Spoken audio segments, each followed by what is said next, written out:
تخيلي كل يبقى فاكرك ضعيف وبيستهزأ بيك، وده عشان انت من اقل فئة في العالم، لكن ما يعرفوش ان انت مختلف وان قوتك 999 وانك اقوى انسان في العالم والوحيد القادر على قتل ملك الشياطين. لو حابب تتعرف فانا كوجي، والصراحة كده العالم اللي انا موجود فيه اتغير حبتين، خاصة من اول ما الاحصائيات بقى ليها دور في تحديد مكانة كل شخص. ايوه زي ما بقولك كده، اصل تعالى فاهمك. مبدئيا كده احنا هنا في دولة هيكسا، واللي حالها اتشقلب حرفيا بعد ظهور كل الوحوش الشيطانية باشكالها وانواعها دي كلها، ومن يوم ما بتتولد بقيت بتاخد دور معين تعيش فيه طول حياتك وكأنها مسرحية. يعني مثلا اصحاب المواهب، ودول زي المحاربين والسحرة والكهنة، وفي بقى اصحاب القوة الاستثنائية، ودول بقى زي الحكماء والابطال والملوك. اما بقى صراصير العالم ده فكانوا هم الكرويين، وايوه ما تستغربش لان انا واحد منهم. والمعروف بين كل الكرويين دول ان بيكون مستوى الواحد منهم بيندرج من 1 ل10 بالكتير قوي، بس مش كل صوابعك زي بعضها. اصل الصراحة كده في سر ولازم العشيرة كلها تعرف، لان عادة الكرويين بيكونوا زي الراجل ده وابنه، وان في مواجهة اي وحش مهما كان نوعه وضعفه الذعر والاستسلام هو الحاجة الوحيدة اللي ممكن يعملوها. لكن الكلام ده في اي وقت تاني الا الوقت اللي بيكون كوجي موجود فيه، اللي عنده قدرة جبارة على مواجهة الوحوش مهما كان مستواها، لدرجة ان الراجل وابنه افتكروا انه واحد من الابطال. ولكن السر الحقيقي هو انه بالرغم من انه كروي الا انه من المستوى 999. ايوه زي ما بقول لكم كده، رقم مرعب ومش طبيعي تماما. ولكن ده مش موضوعنا دلوقتي، وخلينا بقى نروح مع عم كوجي رحلة سريعة لمدينة فلمان، واللي كان اول محطة ليه فيها هي نقابة المغامرين.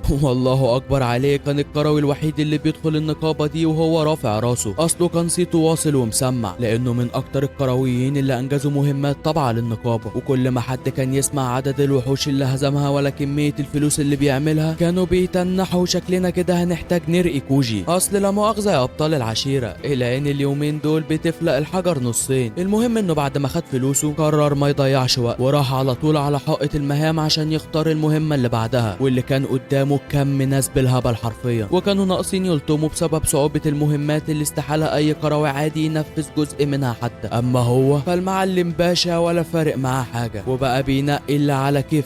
واول ما اختار قرر انه يتحرك على طول عشان يخلص في البدري ويبقى بقية اليوم بتاعه. لكن اول ما خرج كان في لمة غريبة في نص البلد، وكان على راس اللمة دي واد حلوة كده وعمال يحمس وعامل ثورة على الضيق، وبيقول لهم ان الشياطين وجودهم في العالم ده هو سبب الخراب، وان الوحوش دي كلها مش هتبقى موجودة لو الشياطين كلها اختفت، وهدفه الاول والاخير هو انه يخلص على ملك الشياطين. وقال لهم عشان كده انا ريكس من فئة الابطال قررت ان اكون فريق عشان نتحد مع بعض ونخلص على ملك الشياطين. وفعلا الناس بدأت تتحمس، والكل بقى بيطلب منه انه ينضم للفريق، وبقى كل ما واحد يقول له انه عايز ينضم يطلع فيه القطط الفطسانة، في اللي يقول له ان مستواك اقل من الحد الادنى وهو المستوى ال90، لدرجة ان الناس بدأت تعترض على مستوى الحكيمة اللي معاه. قال لهم انها فعلا في المستوى ال42، ولكن اللي قدامكم دي حكيمة وهتكون داعمة مش محتاجة مستوى اكتر من ده غير بقى انها اميرة. ايوه يا ابطال العشيرة، البت دي هي الاميرة كناز بنت الملك سيون. فالناس بدأت تحاول انها تنضم بمختلف الاعمار والاشكال والمستويات، ولكن هو كان كل شوية يرفض لسبب مختلف وكأنه بيتلكك، لحد ما ظهرت تينا، واللي وهو مغمض قرر انه يختارها وما ترددش ثانية واحدة. وفي اللحظة دي كوجي عرف ان المعلم ده جاي يكون فريق يدخل بيه مسابقة ملكات الجمال، مش فريق لمواجهة ملك الشياطين. وعشان كده قال له انا هاخدها من قصرها يا عم واروح اشوف مصلحتي انا اهم. وفعلا اول ما وصل الكهف بدأت الوحوش الشيطانية تهل، ولكن هجمة واحدة كانت كفيلة انها تسقط الوحش في ساعتها. وفعلا بقى نازل دب طخ واللي بيقع قدامه حلال عليه. لكن في نص الطريق لمح خيال غريب، ولما جري عليه وكان فاكره وحش طلع ريكس وحريم السلطان اللي معاه هم اللي وصلوا الكهف. والصراحة الواد ريكس كانت قوته مش طبيعية هو كمان، وبالرغم من انه بيقتل نفس الوحوش اللي بيقتلها كوجي الا انه كان هدفه مختلف، لانه عايز يوصل للأوضة السرية اللي فيها السيف الملكي، لان السيف ده هو السيف الوحيد اللي قادر يأثر على ملك الشياطين. اما بقى في نفس الوقت ده كوجي كان متحوط بكم مش طبيعي من الشياطين، ولكن ولا حاجة تهمه ولا تشغله. حتى اللي كان بيحاول يغفله امه كانت بتزعل عليه. وفي وقت ما كان مشغول بالوحوش لقى بنت صغيرة معدية من جنبه، ولما حاول يحذرها استغرب ان الوحوش مش مهتمة بيها اساسا. ولكن الوحوش مش بتخلص. حتى ريكس كان بدأ يتعب وقال لهم ان عدد الوحوش ده مش طبيعي، وان الوحوش المفروض تبقى كتير ولكن مش بالكم ده. فبعد ما قعدوا عشان يستردوا قوتهم كلهم بسحر العلاج كانوا خلاص وصلوا واللي باقي خطوتين. واول ما دخلوا لقوا البنت الصغيرة موجودة جوه، والطاقة الغريبة اللي ريكس حسها منها خلته يكتشف انها من الشياطين. وكانت صدمته الكبيرة ان السيف مش موجود. فالبت قالت له ربنا ما اعرف عن السيف اي حاجة، ولكن ده ما كانش مبرر ليه، وقرر ان هو وكل اللي معاه يهجموا عليها من غير اي رحمة. ولكن ما كانوش عاملين حساب ان كوجي موجود، واللي ابطل هجماتهم كلهم بايده من غير ما يكون معاه سلاح حتى. وقال لهم بتتكاتروا على عيلة صغيرة يا شوية عرر. فريكس قال له انت مين يا عم انت؟ قال له انا كروي على باب الله وعلى قد حالي. قال له كروي ايه وانت اتصديت لهجوم زي ده؟ قال له حكمة ربنا بقى يا عم، ولا ناوي تعترض على دي كمان؟ وطبعا العيال كلها بقت متفاجئة منه. فكناز قالت له طب وايه اللي مخليك تحمي البت دي اساسا؟ دي مجرد شيطانة قذرة. فقال لهم يا شوية جرابيع دي مجرد قرون زينة زي اللي معايا ده، وبعدين البت دي اختي اللي انتوا كنتوا بتتكاتروا عليها. وطبعا العيال ما صدقتش الا لما وراهم ورقة المهمة اللي انجزها بالفعل. فريكس قال له اعتبرني يا عم صدق، لكن اختك بقى كانت بتعمل ايه هنا وفين السيف يا ولاد الحرامية؟ قال له يا خرابي على دماغ الواحد، هو السيف ده كان يخصك؟ ده انا من فترة كده كان عندي مهمة والقدر جابني لحد الأوضة دي، فقلت اما اخد السيف وبعته لواحد من تجار المدينة. فريكس قال له انت مجنون بقى بتبيع سيف ملكي زي ده عشان شوية فلوس يا جعان يا ابن المجنونة؟ فالواد قال له طب يا عم حقك عليا والله ما كنت اعرف، ده حتى خد مني شوية مجهود في سحبه، مع ان الحجر نفسه اللي كان فيه السيف مش تقيل للدرجة دي. وفعلا راح وقدامهم كلهم شال الحجر، وكأنه شايل حجر معسل مش حجر اسطوري يا جدعان. الكل مصدوم ومش مصدقين ان في حاجة زي كده موجودة اساسا. فريكس قال له انت بقيت كده ازاي بقى ان شاء الله؟ قال له والله اديني بقتل وحوش كل يوم مش اكتر. فقال له يا سلام، امال انا بروح اضفر شعري يعني ولا اعمل ايه؟ حتى الاميرة كناس خرجت عن صمتها وقالت له انك كده تعتبر قدامي سرقت العيلة الملكية. قال لها يا ستي لا مؤاخذة، شوفي بكام البتاع ده وانا معاكي ومش هبخل عليك. قالت له ان الفلوس مش هتعمل حاجة، ولو عايز تكفر عن ذنبك فعلا انضم للفريق بتاعنا. قال لها ما يلزمنيش فريقكوا ده. فالعيال كلها استغربت. قال لهم اصل الصراحة الغاية بتاعتكوا دي مش جاية معايا سكة، وانا هو بعمل قرشين بمشي بيهم دنيتي والدنيا زي الفل. فكناز قالت له ياض لين دماغك، ده انا الاميرة واول ما تقتل ملك الشياطين هبقى مراتك. قال لها ولا يشغلني وربنا. وطبعا ما حدش بقى متخيل ان ده ممكن يحصل حتى. وفعلا قال للبت الصغيرة يلا بينا نروح البيت. وقبل ما يخرج ميل على ريكس وقال له عيد حساباتك، لانكم فاهمين الطريقة اللي العالم دي ماشي بيها غلط تماما. واول ما خرج من الكهف البت الصغيرة وقفت وقالت له بقول لك ايه يا اخ، انا الصراحة كده عايزاك تتجوزني. فقال لها بقول لك ايه يا شبر ونص انتي، انا مش ناقص وجع دماغ على المسا. فالبت قالت له يا عم اسمع مني بكرة هكبر والله. قال لها استني بس، انت عايزة ايه من السيف ده انت كمان؟ قالت له ان الصراحة ابويا تعبان تعب شديد، وكنت خايفة ان في واحد من الابطال يلاقي السيف ده فيقتله. فلما كوجي استغرب قالت له ما الصراحة كده انا بنت ملك الشياطين. قال لها يا بنت القردة ده انت بقلشتينا كلنا. قالت له بس غريبة يعني انك رفضت حوار قتل الشياطين ده واحنا جوه. قال لها لاني عارف ان الشياطين مش السبب، وان كونهم شياطين بيجذبوا الوحوش الشيطانية ده مش حاجة تخليني اكرههم كلهم. قالت له عشان كده انا بحاول، واني هفضل احاول لحد ما اثبت للعالم كله ان البشر والشياطين ينفع يتعايشوا سوا، وعشان كده اول درجة في اثبات ده انك تتجوزني. فقال لها انت شكلك هتفضلي تزني وتقرفيني معاكي، عامة انا قلت اللي عندي وشوفي يلا هتمشي ازاي، عشان لو طلعوا لقوكي كده هيخلصوا عليكي. اما بقى ريكس فكانت العيال اللي حواليه كلهم عمالين يفكروا في اللي حصل، ولكن هو كل اللي كان شاغل باله اخر كلمة كوجي قالها، وبقى هيموت ويعرف المجنون ده عارف ايه بالظبط مخليه يقول كده. المهم ان بعد طريق طويل كوجي قال للبت الصغيرة يعني انت فاكرة اني مش حاسس بيكي كل ده؟ فطلعت بعد ما كانت مستخبية وقالت له طب هطلب منك طلب واحد بس بعيد عن حوار الجواز ده. قال لها اطلبي يا شبر ونص. قالت له ممكن اديك فلوس تشتري بيها دواء معين لابويا. قال لها عارف طلبك، وان دواء نجمة الروح ده ب10 قطع ذهبية وانت معكيش يكفي فروحي احسن. قالت له يا عم طب وحياة امك اديني بقية الفلوس وهردها لك. قال لها حتى لو انقذت ابوكي الناس مش هتبطل تلحقه ولا تقتل الشياطين، والصراحة انا مستغرب ان بعد كل ده مش بتكرهي البشر. قالت له لان ابويا قال لي ان في ناس مش بتكره الشياطين، وبرغم اني ما كنتش مصدقة لكن لما شفتك عرفت ان فعلا عنده حق. فقال لها اللي زينا يتعدوا على الصوابع حرفيا. قالت له بس فيه، وادام فيه يبقى لسه في امل فما تستسلمش. ففجأة طلع حاجة غريبة من جيبه وراح ناحيتها وقال لها هات دماغك يا مسخوطة، وبدأ يلف القرون بتاعتها بالقماش الغريب ده. فالبت قالت له انت بتعمل ايه يا عم انت؟ قال لها بطلي وش عشان اروح اشتري لك الدواء بشرط انك تيجي معايا، وادي قرونك كده مش هتبث اي طاقة شيطانية. فالبت بقت مستغربة ان ده حصل. قال لها ان ده قماش خاص مصنوع من حاجز التوليد. فلسه جاية تسأل وتستفسر كان هيحط رجله في بقها وقال لها صحيح اسمك ايه بقى يا شبر ونص؟ قالت له يا عم انا اسمي أليس مش شبر ونص بتاعتك دي. قال لها حلو، يبقى من هنا ورايح انت أليس الشبر ونص. وفعلا خدوا طريقهم لحد ما وصلوا مدينة فلمان، والبت كانت مبهورة بالسوق حرفيا، خاصة يعني طعم التفاح، ومن محل لمحل بقت مبهورة بالحياة اللي عمرها ما تخيلت انها هتشوفها ابدا. وعم كوجي بقى عمال يشرح ليها كل حاجة وتفاصيل التعامل بالعملات وكأنه بيعلم بنت. بنته. فلما سالته عن دواء نجمة الروح قعد يحكي لها عنه وعن سبب سعره العالي، وقال لها شكل كده هاخد بقية ثمنه من عم ملك الشياطين بتاعك ده. والبت بقت مبسوطه ومزاجها عال العال كمان. ولما رجعوا البيت قال لها خليكي هنا عشان اروح اشتري الدواء، وكمان اجيب حد يروح معانا الرحله دي عشان يحميكي معايا في الطريق. المهم انه لما رجع خبط على الباب، فالبت جريت عشان تفتح، ولكن شكل صاحبه اللي جابه خلى البت تقع من طولها بسبب الرعب. ولما دخل وقعد يشرب الشاي كمان البت خدت الصدمه، لان البغل ده كله طلع بنت راهبه واسمها تكاكو. فتكاكو قالت لها اني فرحانه بمعرفتك واني ناوي احميكي مهما كلفني ده، وانا اعتقد ان بحجمها ده استحاله يكلفها اي حاجه الصراحه. فكوجي قال لأليس ما تقلقيش وانها عارفه انك شيطانه عادي. فتكاكو قالت لها اني كنت زمان بكره الشياطين كره العمى، لحد ما في يوم كنت بين الحياه والموت، واللي انقذني كان شيطان، وعشان كده قررت ابعد عن سكه الشياطين دي واسيبهم في حالهم. بس اعتقد انها لازم تسيب كوجي في حاله الاول، لان الواد هيحتاج يغير بطنه بعد ما هزرت معاه بالايد. وبعد ما قامت البت أليس كانت مرعوبه منها. فكوجي قال لها ولا الهوا، فكك من العضلات والكلام ده كله. البت تكاكو دي قلبها قلب خصايه ومفيش في حنيتها. وطبعا عشان تكاكو تثبت لها ده قامت تففت كوجي اسنانه برجل على قفاه. ولما قاموا عشان يروحوا ياخدوا دش ويروقوا على نفسهم قبل النوم، البت أليس قالت لها لا مؤاخذه يعني عندي سؤال، هو ازاي الله اكبر عليكي قد الحيطه كده مع ان كوجي اعلى في المستوى منك بكتير؟ قالت لها بص يا ستي انا راهبه اما هو كروي، فلو احنا الاتنين نفس المستوى كوني راهبه يخليني اقوى منه ب3 اضعاف مثلا. ده بقى غير اننا متخصصين في القتال، وان من صغرنا بنكتسب فنون قتال ملهاش عدد. احب اقولك ان في اي قتال بجد لا قدر الله يعني بيني وبين كوجي مش هيبقى عندي اي امل ان افوز، لانه فعلا قوي. فأليس قالت لها طب اشمعنى يعني؟ قالت لها لان غير مستوى كوجي الجبار حياه كوجي ما كانتش حياه عاديه تماما، واللي مر بيه واللي عاشه وشافه بعينه حياتنا كلها واللي شفناه كله مهما كان ايه لا يذكر بالنسبه ليه. فأليس قالت لها وهل ده اللي رفع مستواه للدرجه دي؟ قالت لها اعتقد انه قتل كميه وحوش ملهاش عدد، لان عاده يعني عشان مستواك يعلى لازم تكسب نقط الخبره من القتال. فأليس قالت لها بس المستوى 999 ده حاجه مش منطقيه تماما. فتكاكو قالت لها مش منطقيه ولا انت بتتمني ده، لانك خايفه ان يكون في طريقه حد يوصل بيها مستوى زي ده ويقتل ابوكي بكل سهوله. فالبت جاوبت بكسوف كده ان دي الحقيقه. فتكاكو قالت لها ما تقلقش، وان من رابع المستحيلات ان في حد يقدر يعمل كده غير كوجي. لحد ما في نص الطريق حصل انفجار كبير، ولكن اسمحوا لي اقول لكم ان ده مش انفجار ولا حاجه، دي الوحوش الشيطانيه بتنزل من السماء وكانه رعد بيخبط في الارض. الكل مرعوب لان حتى البيوت مش هتسلم من الهجوم ده. جيش ملك الشياطين اعلن رسميا الحرب على البشر، وبدايه الكارثه الكبيره. الوحوش بتطارد البشر في كل مكان، واللي أليس بتشوفه ده بيأكد لها ان عمر البشر والشياطين ما هيكون بينهم عمار ولا تعايش. اما كوجي فبقى وحش ورا التاني بيهجموا عليه، ولكن هو بقوه مرعبه بيرجعهم مكان ما جم، لدرجه ان اللي بيعمله ده خلى قائد جيش الشياطين بنفسه يبدا يخاف ومش مصدق ان في قوه زي دي. وفي وقت ما تكاكو بتحاول تهرب بأليس فجاه أليس وقفتها، وده لانها شافت ريكس اللي كان مستحلف لها اساسا، والواد شكله اتجنن وعايز يخلص على كل الوحوش باي طريقه. حتى فريقه بدا انه يحمس الناس ويقول لهم اننا مدينه كلها من المغامرين، وان استحاله نسيب اقذر مخاليق العالم دول يتحكموا فينا او يلمسوا شعرايه من اي حد. فكوجي ظهر وقال لهم ايه كل الهيلمان اللي بتعملوه ده؟ وبعدين طريقه قتل الوحوش وهي في الجو دي مش احسن حاجه. افرض مثلا نزل على دماغ الحلوه دي وقسمها نصين. فكانت قالت له شكلك ياض بتشتغل مع ملك الشياطين. قال لها ريح يا وليه انت كمان. ومع وصول أليس كوجي قال لها تعرفي صوت قائد الجيش اللي بيتكلم ده؟ قالت له اعتقد انه مينو، وان هو وعيلته بيخدم ابويا من زمن بعيد جدا. فكناز قربت عليهم وقالت له بقول لك ايه يا كابتن كوجي، الصراحه جه الوقت اللي اعترف فيه بمدى قوتك، وكمان شايفه ان لازم نستغل القوه دي عشان نرعب جيش ملك الشياطين. فقال لها اشمعنى يعني؟ قالت له لان جيش ملك الشياطين ما يعرفش احنا نعرف نعمل ايه، وفاكرين اننا لقمه سهله وهيقدروا يخلصوا عليها بسهوله. قدرنا اننا ندخل الخوف قلوبهم ده هيخليهم يوقفوا الهجوم بتاعهم ده. فكوجي قال لها انا شايف العكس، لان دي مش حرب، دي مجرد غاره بيستكشفوا بيها انهي مدينه هتكون سهله في الاحتلال، والصح اننا ما نكشفش ورقنا كله مره واحده. وطبعا كتير من الموجودين شافوا ان ده كلام منطقي. اما كوجي فقرر انه يطلع بنفسه لقائد الجيش ويتكلم معاه ويفهم منه هو عايز ايه بالظبط. وطبعا اول ما طار العيال كلها اتصدمت، ومفيش ثواني وتكاكو اللي قد الاتوبيس دي طارت وراه، وبزقه حلوه من بتوعها دول طيرت الواد وكانه النيزك مش بني ادم. وبعد ما وصل لقائد جيش الشياطين فقائد الجيش قال له انت مين يا انت؟ قال له تقدر تقول اني مجرد كروي على باب الله وعلى الله حكايتك. امينو قال له طلعت ازاي هنا بقى يا عم الكروي العابر يا ابو دم خفيف انت؟ قال له ربنا لو قلت لك ما هتصدق، هو اللي زقني بني ادم